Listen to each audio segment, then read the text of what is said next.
بسم اللہ شریف پڑھنے کا بہت ہی پیارا مجرب واقعہ جو دل کو چھو جاتا ہے۔ کہا جاتا ہے کہ کسی علاقے میں قحط سالی پیدا ہو گئی۔ اس قحط سالی کی لپیٹ میں نہ صرف انسان بلکہ چرند پرند سب اس کا شکار ہو گئے۔ مویشی مالکان بہت پریشان تھے۔ اس دوران ایک مسجد کے مولوی نے جمعہ کے خطبے میں نہایت یقین کے ساتھ یہ بات بتائی کہ اگر اللہ تبارک تعالیٰ کا نام یعنی کہ بسم اللہ پڑھ کر دریا کو حکم دیا جائے تو وہ بھی نافرمانی نہیں کرتا۔ خطبہ سننے والوں میں ایک چرواہا بھی موجود تھا۔ مولوی کی یہ بات اس کے دل میں آ کر اتر گئی۔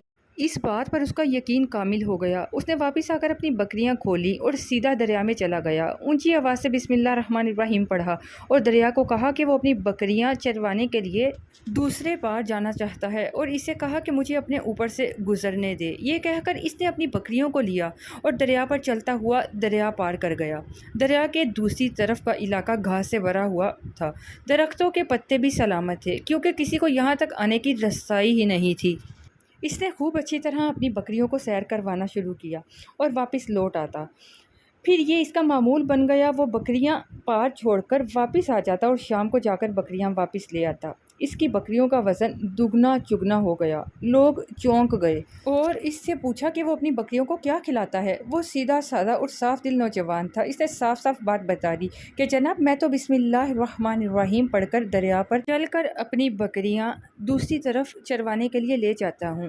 یہ بات سب نے سنی مگر کسی نے اس چرواہے کی بات پر یقین نہیں کیا کیونکہ یہ ناقابل یقین بات تھی۔ مگر بات ہوتے ہوتے مولوی صاحب کے پاس پہنچ گئی۔ مولوی صاحب نے اس چرواہے کو بلایا اور سارا ماجرا پوچھا۔ اس چرواہے نے مولوی صاحب کو ہی حوالہ بنا لیا کہ مولوی صاحب میں تو آپ کا شکر ادا کرنے والا تھا۔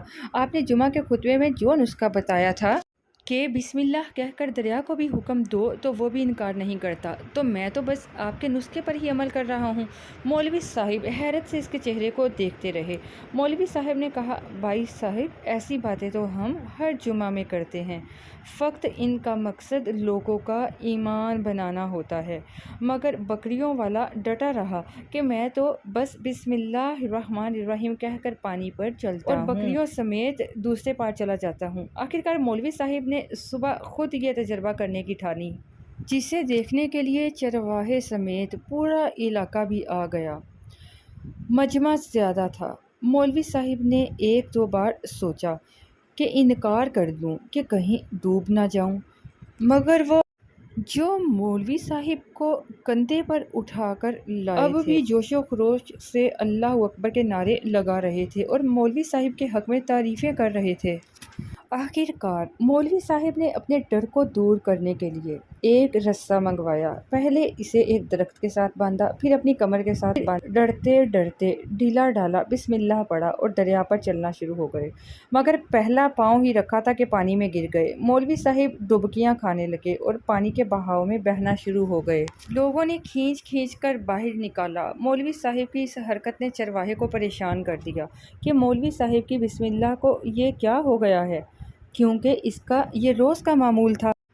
اس کے اپنے یقین میں کوئی فرق نہ آیا۔ اس نے بسم اللہ کہہ کر بکریوں کو پانی کی طرف اشارہ کیا اور خود ان کے پیچھے چلتا ہوا پار چھوڑ کر واپس بھی آ گیا۔ لوگ اسے ولی اللہ سمجھ رہے تھے اور اس کے حق میں نعرے لگا رہے تھے، مگر وہ سب سے بے نیاز سیدھا سادہ انسان تھا۔ وہ مولوی صاحب کے پاس پہنچا اور کہا مولوی صاحب میں آپ کی بسم اللہ کی تعریف سے کافی پریشان تھا، مگر پانی پر چلتے ہوئے مجھے آپ کی بسم اللہ کی بیماری کا پتہ چل گیا۔ اس نے درخت پر بندھی رسی کی طرف اشارہ کیا اور کہا مولوی صاحب یہ ہے آپ کی بسم اللہ کی بیماری، آپ کی بسم اللہ کی برکت کو یہ رسہ کھا گیا۔ آپ کو اللہ اور بسم اللہ سے زیادہ اس رسے پر بھروسہ تھا، لہٰذا اللہ نے بھی آپ کو رسی کے حوالے کر دیا۔ پھر کہنے لگا مولوی صاحب آپ بھی کمال کرتے ہو، میں نے آپ کے منہ سے سنا اور یقین کر لیا اور میرے اللہ نے میرے یقین کی لاج رکھ لی، مگر آپ نے اللہ کا نام سنا مگر یقین نہیں کیا، لہٰذا آپ کو اللہ نے رسوا کر دیا۔